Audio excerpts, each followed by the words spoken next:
నారా చంద్రబాబు నాయుడు గారు ఈరోజు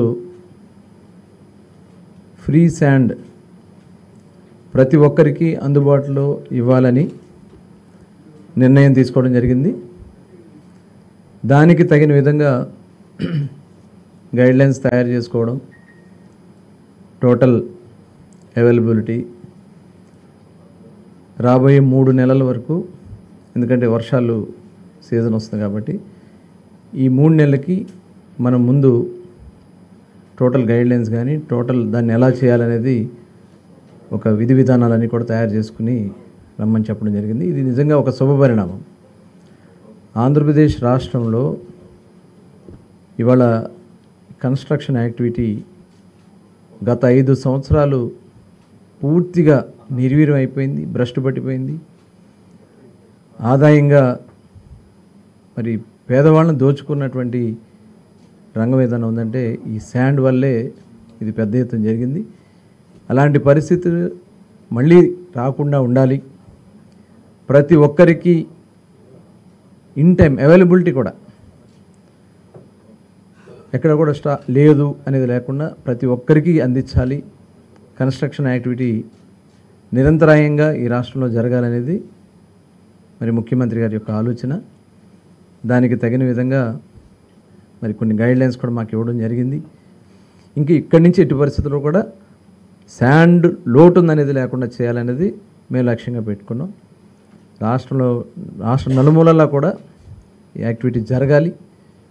దానికి తగిన విధంగా శాండ్ని పూర్తి స్థాయిలో అవైలబిలిటీలో పెట్టాలి.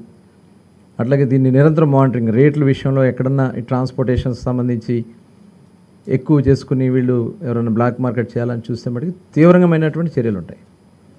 అట్లాగే అఫీషియల్గా కొన్ని స్టాక్ పాయింట్స్ పెట్టారు, ఇంకా అన్అఫీషియల్గా ఉన్నాయి. అవి కూడా మేము మొత్తం టోటల్ హ్యాండ్ ఓవర్ చేసుకోమని చెప్పి మరి ఆదేశించడం కూడా జరుగుతుంది. దీని మీద 2-3 రోజుల్లో ఒక క్లారిటీ తీసి డేట్ కూడా ప్రకటించడం, ఎందుకంటే ఎంత తొందరగా వీలైతే అంత తొందరగా ఇవ్వాలని చెప్పి మేము ఆలోచన చేస్తూ ఉన్నాం. అన్నీ కూడా ఎక్కడ ఇబ్బందులు రాకుండా అన్నీ కూడా సరిచూసుకుని పూర్తి స్థాయిలో ఉచిత శాండ్ ప్రతి ఒక్కరికి ప్రతిరోజు అందుబాటులో ఉండే విధంగా చేయాలనేది గౌరవ ముఖ్యమంత్రులు నారా చంద్రబాబు నాయుడు గారి యొక్క ఆలోచన. దాన్ని పూర్తి స్థాయిలో అమలు చేయడానికి అన్ని చర్యలు కూడా తీసుకుంటా ఉన్నాం.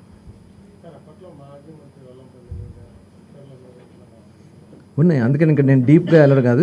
యాక్చువల్గా మేము ప్రజలకి ఫ్రీ శాండ్, ఎందుకంటే చంద్రబాబు నాయుడు గారు ఎన్నికల సమయంలో హామీ ఇచ్చారు.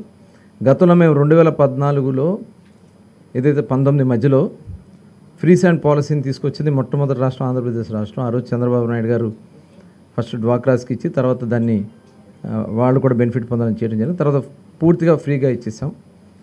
ఇవాళ వాళ్ళు వచ్చిన తర్వాత దాన్ని ఆదాయంగా చేసుకోవాలని ప్రయత్నం చేశారు. ఇవాళ అలాంటి పరిస్థితి రాకుండా ఏదైతే ఇందులో చాలామంది గతంలో ఉన్నారో అవన్నీ కూడా బయటికి వస్తూ ఉన్నాయి.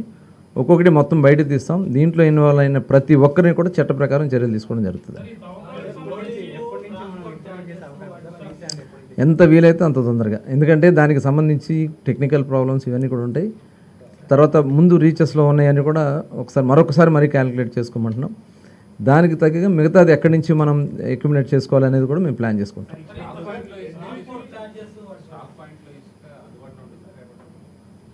అదే డేట్ ఎప్పటి నుంచి అనేది మేము డేట్ మళ్ళీ అనౌన్స్ చేస్తాం జరుగుతుంది. స్టాక్ పాయింట్లో అవైలబిలిటీ ఉన్నది స్టాక్ పాయింట్స్లో ఉంటాయి. ఇంకా మిగతావి కూడా ఉన్నాయి, మిగతా సోర్సెస్ కూడా ఉన్నాయి. ఇప్పుడు మనకి 3 months నడపడానికి ఆ సోర్సెస్ కూడా మేము ప్రకటించడం జరుగుతుంది. అంటే ఇప్పుడు మనకు వచ్చేటప్పటికి షిల్ట్ ఉంది, షిల్ట్ది కూడా కొంత దీంట్లో యాడ్ చేసుకుని తీసుకెళ్లాలనేది మా ఆలోచన.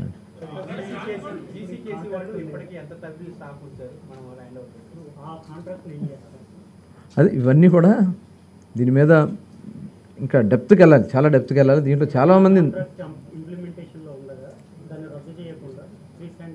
అదే దానికి టెక్నికల్గా అదే చెప్పే కదా, టెక్నికల్ ఇష్యూస్ అన్ని కూడా కరెక్ట్ చేసుకుని అతి త్వరలోనే ఇస్తాం. అది ఎక్కువ రోజులు కూడా కాదు, టెక్నికల్గా ఎక్కడ ప్రాబ్లం రాకుండా చేయాలనేది ఆలోచన.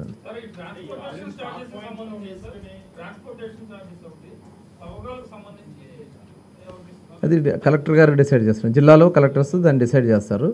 ఎందుకంటే అక్కడ ఎక్స్కవేషన్ ఉంటుంది కదా, ఎక్స్కవేషన్ కానీ అక్కడి నుంచి స్టాక్ పాయింట్కి కానీ తీసుకురావాల్సింది కానీ, అట్లాగే బోట్మెన్ సొసైటీస్ ఉంటాయి. బోట్మెన్ సొసైటీస్ వాళ్ళు ఎందుకంటే దూరాల నుంచి తేవాల్సినవి ఉంటాయి, అవన్నీ ఉంటాయి కాబట్టి వాళ్ళు అవన్నీ చేసుకుని జిల్లా కలెక్టర్ దానికి అక్కడ అంటే మనం ఇచ్చేది శాండ్ ఫ్రీ, వాళ్ళు లేబర్ అక్కడ ఉంటుంది కదా, దాన్ని లిఫ్ట్ చేయాల్సిన అన్నాడు, దాన్ని ఎక్స్ట్రా వాళ్ళు అక్కడ కలెక్టర్స్ డిసైడ్ చేస్తారు. అంటే అక్కడ ఉన్నాయి కొన్ని ఏంటంటే మాన్యువల్గా చేయాల్సి ఉన్నాయి, కొన్ని సెమీ మాన్యువల్ ఉన్నాయి, అంటే మిషనరీ చేసి అది పర్మిషన్స్ కొన్నిటిగా ఉన్నాయి. అది ఇప్పుడు కాదు కదా, ఇప్పుడు మనం టోటల్ ఇప్పుడు మొత్తం కూడా రీచెస్లోకి వెళ్ళాం. ఈ రైనీ సీజన్లో దానికి ఒక గైడ్లైన్స్ ప్రకారం ఈ 3 months ఆపాలి, రీచెస్లో తీయకూడదు. కాబట్టి 3 months రీచెస్లోంచి తీయం. స్టాక్ పాయింట్స్ కొంత ఏదైనా మనకి ఏదైతే ఇప్పుడు షీల్డ్ ఉంటుందో ఆ షీల్డ్ తీస్తాం. అవి బోట్మ్యాన్ క్లబ్స్ సొసైటీస్ వాళ్ళు చేస్తారు. ఇది